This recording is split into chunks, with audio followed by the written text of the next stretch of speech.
අයිසේ දසනායක මේ පායන පෑවිල්ලට ඔළුව කුරුවල් වෙලා මට එක දෙක වෙලා පේන්නේ. අර එක පඹය දෙක වෙලා පේනවා. දැන් දෙක වෙලා නෙමෙයි ඇත්තට මෙතන පඹයෝ දෙන්නෙක් ඉන්නවා. යන්කෝ බලන්න එක තැන පඹයෝ දෙන්නෙක් මොකද කරන්නේ බලන්න. යන්කෝ. මොකද මේ එක තැන පඹයෝ දෙන්නේ? ෂුවර් එකට මර දුවපු එකෙක් පඹෙක් වගේ ඇඳගෙන ඉති මෙතන. ඒක තමයි. බැලු බැලමට මේ නම් පඹය.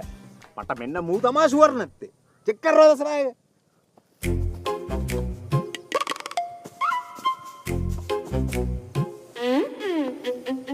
මේත් පඹේ තමයි. ඒත් එක තැන මොකද පඹයෝ දෙන්නේ?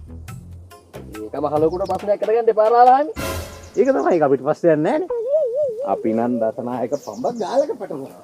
යනින්න මල්ලියා ගම් යන්කෝ. ඒ වුණාට අපිට අනිත් පඹයක් චෙක් කරන්න තිබ්බේ. ඊ දසනායක එක පඹයක් ඉන්නේ. බලන්න දෙන්නේ මේ නම් පඹේ කීප එක තමයි මිනිහා. හොයනවා දැන්.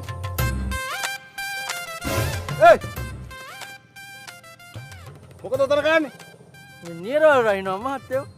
මේ නොනගතේ වෙලාවේ නොනගතේ.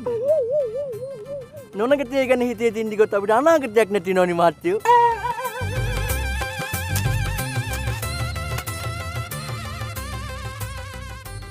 සඳලේ දෙන්න නෙපොලේ අන්න නීරවල් රහපු එක වපුරනවා. කටු කලේ ගාල නොලිහා වත දෙනවා